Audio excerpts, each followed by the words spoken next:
Hangman started the fire as the fans chanted, "This is arson." Swerve's child home burned down, and Hangman said Swerve's house is burning. This is arson, oh my. Hangman and Swerve will tear each other apart. Hangman started the fire, and we'll see Swerve's childhood home all burning, burning, burning, burning. I'm John Rant with my review of AEW Dynamite from Milwaukee, Wisconsin.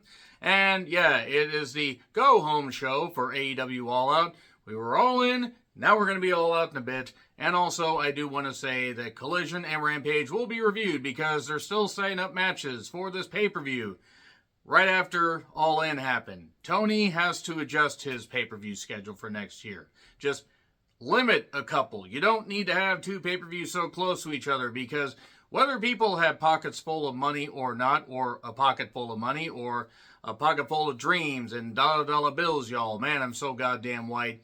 You really are asking a whole lot for people to be invested. That being said, I will say I will have some praise for this show, and I will be, I'll have a lot of content coming up. AEW-related content, movie-related content. Let's get into it. So, yeah, Milwaukee, Wisconsin, 12,700 seating capacity, 3,000 people, maybe. If you were in attendance, did you guys have a good time? I really hope you did. Milwaukee actually has a pretty rich history when it comes to professional wrestling. The man that made Milwaukee famous, you know who the fuck he is.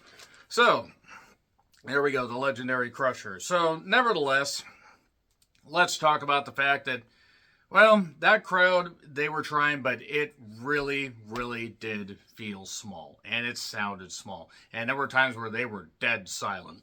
So, Daniel Garcia marches out to the ring. And Max, I'm not waiting till All Out. I want to break your neck tonight. And then MJF is in the skybox. Or not even in the skybox. He's just like at part of a landing. Like where fans could enter and everything. With some security surrounding him. And he's got some drinks.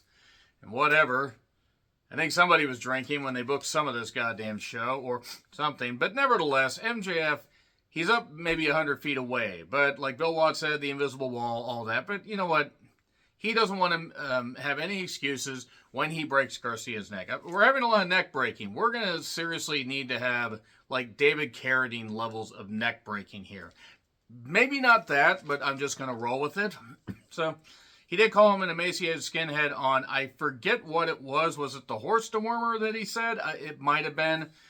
But nevertheless, then Garcia fired back, talking about makeup to cover up Max's acne, and he went to Turkey to get a hair transplant that didn't work. I mean, okay, if true, deep cutting, and if not, still a good line. And so, basically, Garcia cares about AEW more than MJF does. That's fine, cool, all right. You know, MJF was possibly flirting with the idea of going to WWE. One could argue, I think he actually signed his contract or his extension sometime before. I don't know. It's none of my business. As long as the wrestlers are getting paid and can live a happy, healthy life, relatively speaking, since they beat their bodies up every single night for our entertainment, as long as they're getting paid well, that's what matters. So, he then mentions, Max's failed relationship. If you can, get a woman to stay with you for longer than a year, you need to marry her. You need to have a kid. And then you can look at that kid. When you pick that kid up, you're going to have a tingle in your neck when I break your neck. And your kid's going to say, Daddy didn't used to be a wrestler. Yes, but then Daniel Garcia ended my career. So they're trying. They are really trying here. MJF applauds him and says, you can't trust anyone. I was trying to teach you all this stuff back when I laid you out like I did. And that these people used to love me, and they turned on me, they're going to turn on you. And he basically says, I'm going to help you out by putting you in a wheelchair.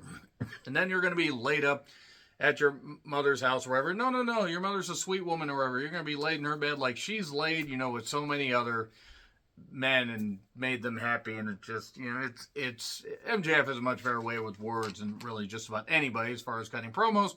Okay, cheap line, but whatever. That sends Garcia over the edge. He runs, lays out some security, and then gets pushed back a bit, lays him out again, runs up there, and then MJF says, "Ha ha, glass."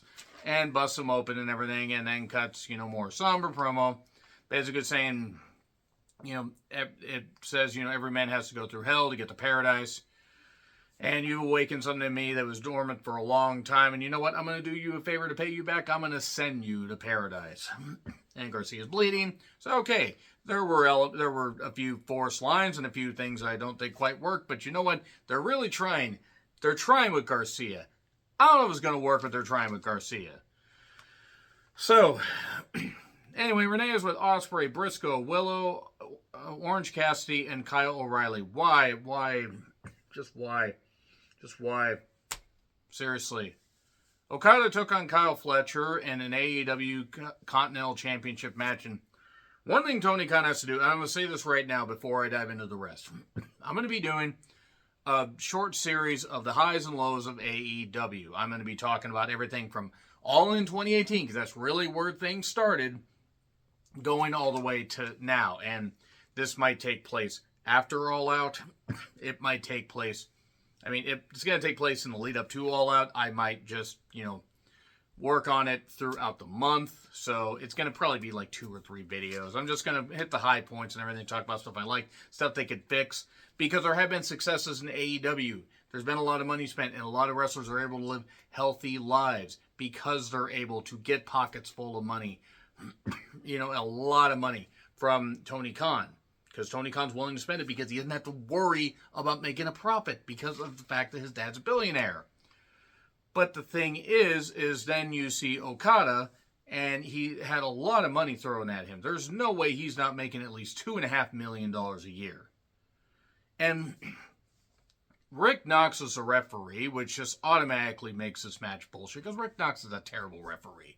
But anyway, that short series will come up at some point. I'm going to get some notes together, talk to some people and everything. It's going to be a collaborative effort. If you can think of any highs and lows for AEW throughout its existence, from All In 2018 to now, if you want to list a few in the comments, I'm going to make sure to credit you. So it can be a collaborative effort. Nevertheless, look, Kyle really did. He's trying. He is trying here. Callis mentioned how he wanted him to grease up his wrist so he could avoid, the grip for the Rainmaker or whatever. Are we sure it just wasn't when he decided to use somebody as a hand puppet right up the hoo-ha? Nevertheless, I don't think you could do that with that particular person because their ankle's injured. So, avoid the Rainmaker, cool. Okay, it was all right. I still think it went too long. This is the issue with AEW. This is the issue with WWE also. Some television matches don't need to go through a break. This went through 2. It went through 2 breaks. This isn't the only match to go through 2 breaks. You can do a 2-hour wrestling program and do about 6 or 7 matches and have a couple matches go 6 to 7 minutes, and it serves a purpose. And then you don't have matches going on forever when they don't need to. So, DDT outside by Okada. A brainbuster by Fletcher on the apron.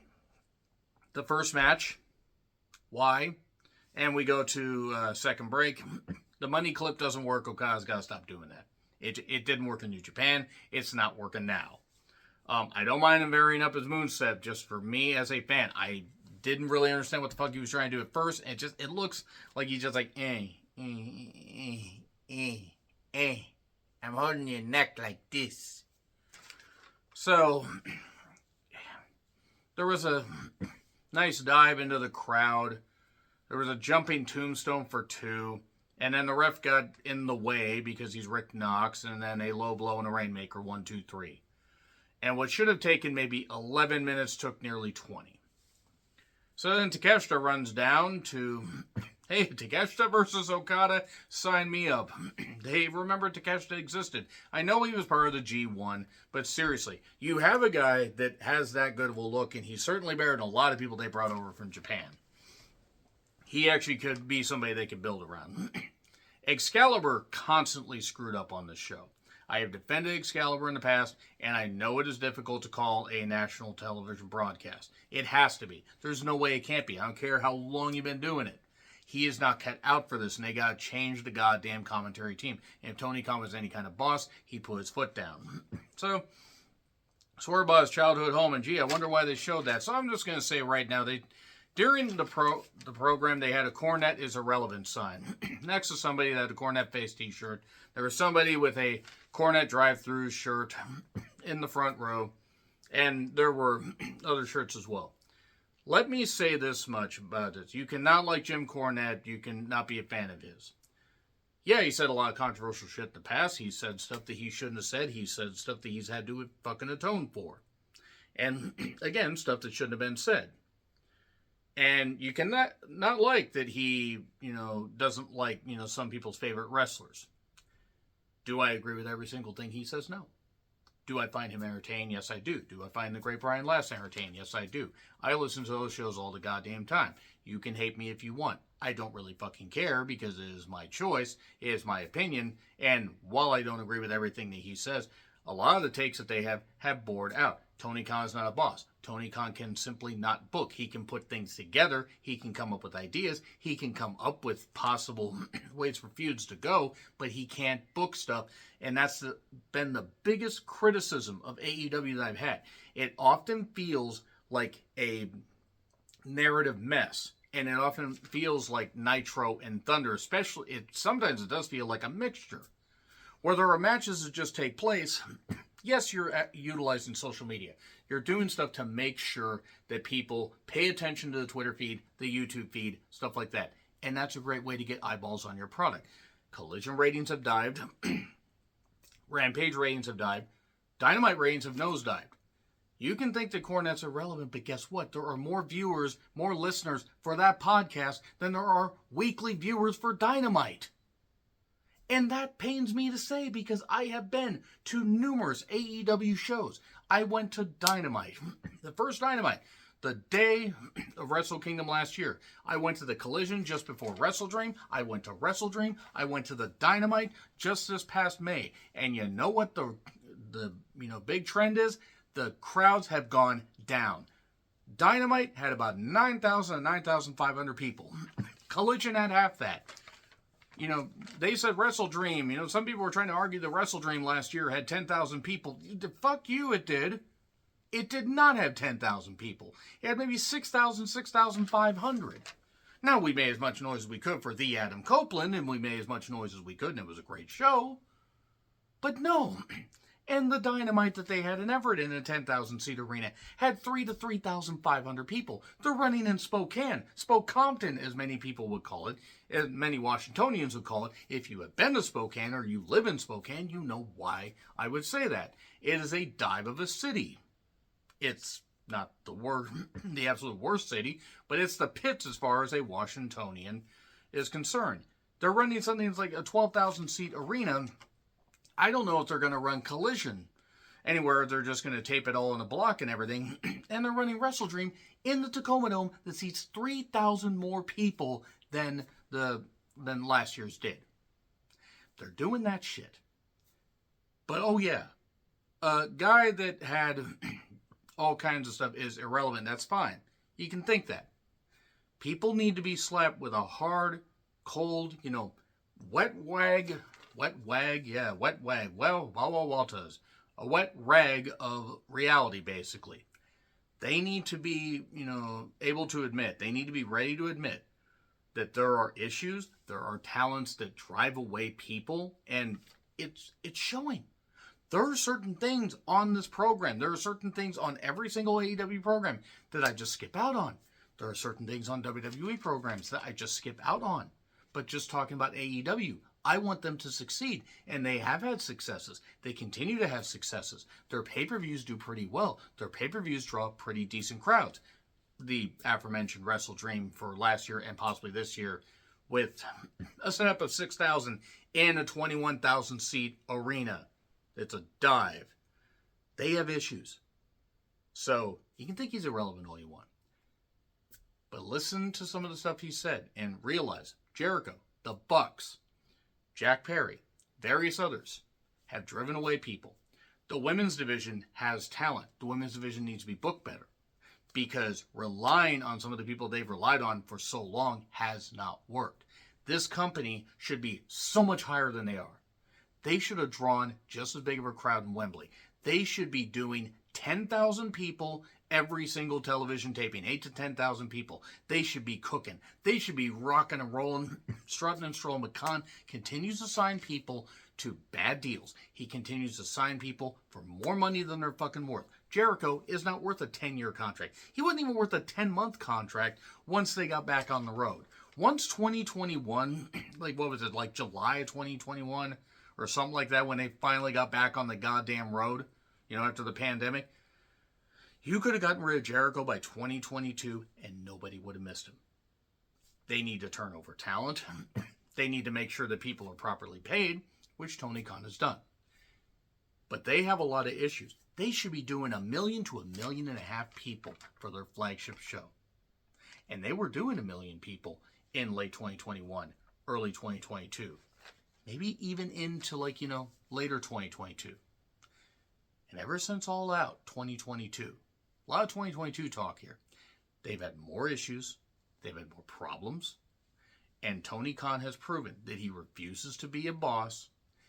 This thing has fed on itself to the point that AEW will continue to spin its goddamn wheels. And the talents that want to succeed, the talents that take it seriously, the talents that are trying to dig this freaking company out of a goddamn creative muck, a creative quagmire, giggity.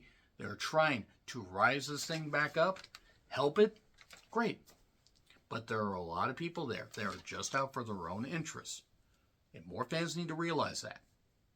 So, say somebody's irrelevant. There are a lot less people in that goddamn arena. There were 3,000 people maybe in a 12,000 seat arena. Now, part of that is because Tony Khan refuses to market properly. Part of that is because people don't want to pay money to go out to big wrestling shows. A lot of it is you don't have a reason to want to tune into AEW and then go to a goddamn show. Spokompton, as I mentioned, is all on the other side of the goddamn state. I talked to my friend. Said, hey, you want to go? She said no. It would have been too far. It would have been at least 4.5 hours. It's actually 6, but I can make it there in 4.5 because that's how I drive. And I don't know where Collision's going to go. We're going to go to Wrestle Dream. But a lot of decisions are having to be made because AEW is burning out markets. They aren't drawing the same amount of people. They had like 3,000 something people for the Dynamite that they had last April of last year. And they could barely equal that. So, yeah, claim somebody's irrelevant. You can do that. You can do that. You have a right to that opinion. But if you're not willing to pull your head out of your ass and realize that AEW has problems that they have created, problems that have fed upon themselves, that have grown and grown and grown, because Tony Khan refuses to be a boss, there's going to be problems that are going to continue to manifest. They're going to continue to expand. Narratively, the show has issues. There are things that Khan can do right. There are things that talent can do right. But a boss is needed. Talent turnover is needed. A third of that roster could go. And I'm talking some big names. Other people could go. They'd go to other companies. They'd go find something else to do. And that company would keep on cooking. There are a lot of issues going on with AEW. So claim somebody's irrelevant all you want. More people listen to that podcast than watch that show. And I say this as somebody that wants AEW to succeed. But I listen to both. I listen to both shows. And I've ordered every single AEW pay-per-view. I will continue to order AEW's pay-per-views at least through the end of the year. Then we'll see what happens. They probably get a big television deal. They're probably going to, maybe get a decent rights fee increase. Maybe they'll go to Max and they'll have a streaming deal. And we can have a pay-per-view deal with that and things will work out good. I don't know. I'm just a fan that loves wrestling, that wants wrestling to succeed. But the bottom line is, to call somebody irrelevant, when they have a bigger voice than you, and whether you agree with them or not, they have more knowledge about wrestling than any of us fans put together. We can observe with our eyes, we can like wrestling, we can like whatever wrestling we want. But there are certain things, indisputable facts that have been proven. Khan refuses to be a boss.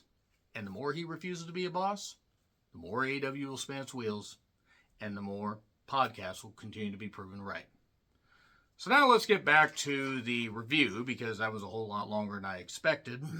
Jamie Hayter against Robin Renegade. Don't pull up no chairs. This won't take very long. Jamie looks absolutely tremendous. Saraya doesn't. The duck-billed platypus that was left out in the East River somewhere. Harley's there. Okay. And Robin got in a few shots, got hit with a couple backbreakers and a Haterade. Jamie Hayter looks great. Renee is with Hook and Roderick Strong. The whole name thing was annoying while he was still doing the Adam thing. Now Hook, it doesn't work. They're going to have a match maybe at All Out. I don't know. Maybe they danced around it. Anyway, backstage, suddenly Moxley's wandering around, and Marina Shafir, except we still don't know her, is beating up a bunch of people. Women, men, animal, vegetable, mineral. And then Mox confronts the Elite. Well, confronts the Bucks, and Jack Perry says, I don't care what they say. You're a sweet kid. Whatever. He's a sweet kid that's pretty much basically David Flair. I mean, he's better in the ring, but Jesus Christ, I've shot things out that were better in the ring than David Flair. Mox and Shafir go to the ring. He's over. He's looking for Darby. Says he's special, that Darby plays the game. I understand that Mox doesn't really care about video games. Maybe he does, I don't know. I faced him once. He smiled after I beat his ass. I just want to talk. And that was it. I really hope that the whole attempted Easter eggs wasn't like he was just quoting Romper Stomper, apparently. I have not seen that movie in so goddamn long. I need to watch it. I'm still worried that stuff, it's not your company anymore, could actually be in reference to Shane McMahon coming and leading an invasion, which would be stupid because Mox has been there for 5+ years. So, Renee is with Jericho's group. We are going to get Brian Keith against Orange Cassidy. Why? Exactly. Why would anyone want to watch that? Mariah May took on Nyla Rose. AEW Women's Championship match. They just decided to give a bulk of the show to the women. I'm not complaining because at least they're giving the women something to do. And Nyla Rose should have been the first women's champion, if we're being perfectly honest. It shouldn't have been Riho. I'm sorry, Riho wasn't believable. I wish Riho nothing but the best with her recovery, but nevertheless. Mariah angered Nyla, slapping her. Got beat up. There were some drop kicks. There was a big drop kick to a break, some kicks. We got a lariat for 2. Mariah would eventually, feign an injury, knock Nyla into the steps, get her back in the ring, hit a flash knee, hit the Storm Zero, 1, 2, 3, and there we are. And then a pre-tape on Deonna Purrazzo drinking wine, and at first the way she folded her arms, I was like, Deonna, did you remember to put on a shirt? Okay, you did. Okay. Deonna looks great. Deonna's going to reset. She's going to do some stuff. Okay. Where's Thunder Rosa, by the way? Where did they just relegate her to Collision? So, anyway, it's Deonna versus Shida on Collision. That ought to be interesting. So, yeah, again, Collision, Rampage review because they're both live, so why not? Mercedes comes out dressed... I don't know what the fuck she's dressed up as. I can't. I fucking can't. Go get a goddamn acting role, you frickin' wannabe wrestler. I'm sorry. I can't stand it anymore. I can't fucking stand it. I'm glad she's getting to do what she wants to do. And Tony gave her a goddamn king's ransom. I don't know why. Because name value is only going to carry you so far. Camille looks great. Shida appears on the screen, dressed like a Yakuza character that somebody had to tell me about. Because I've seen a couple of her game streams, but I don't know much about current video games. She got Camille banned because Daniel says so. And oh, sayonara, bitch. Shida looks great. When Shida was like doing this opening shirt, I was like, I'm sorry. Shida looks great. Don't mess with the ace. Can't beat the ace. And then the Elite are backstage. Yeah, you expect me to listen to the Bucks and Jack Perry talk at this point in my life? No. Ospreay, O'Reilly, and Cassidy took on the PCC, the Pac Combat Club. That might as well be what their names are now. Pac, Claudio, and Wheeler. I'm helping Yuta because that's his name now. Because bless Wheeler Yuta. Bless him. He's trying. A chimpanzee also tries to impress people at the zoo. And they have about the same goddamn amount of ability to be in a wrestling ring. Wheeler can do moves. Congratulations. This stuff is now... Garcia's further along. Danielson was on commentary. Pac and Ospreay just eventually fought off, and then 20 minutes later, we got a swing, and Wheeler, I'm helping you to hit a drop kick, 1, 2, 3. Then the Elite attack, and Claudia, then we get all the stuff going on. Jesus Christ. Danielson, by the way, was in the ring at this point, because Danielson versus Jack Perry is a match they thought should be on a pay-per-view. They thought Jack Perry should be on a pay-per-view. Congratulations, Tony Khan. You're setting fire to more money. So, yeah, pay-per-view tag team match. Claudio and Yuta versus the Bucks. I can think of a lot of tag teams that they should have other than that. So, then Danielson cuts a promo. He's going to kick Perry's fucking head in. Then Pac lays out Will backstage. Has to stand on a box so the camera can see him. Contract signing. Major overruns. Like an 8-minute overrun. Okay, Hangman's not there. He's at Swerve's house, his childhood home. Bullshit, it was a close set. And I saw some camera tricks and some monkeying around here, but you know what? Hangman really is trying to convince everybody that he believes in stuff. And look, of course there's elements of truth. I mean, Swerve broke into his house. He did all this stuff. He put his shirt on the kid, but the fans were cheering him. We cheered him wildly at Wrestle Dream, and then they had the drinking blood and bullshit stuff at Full Gear that I hated.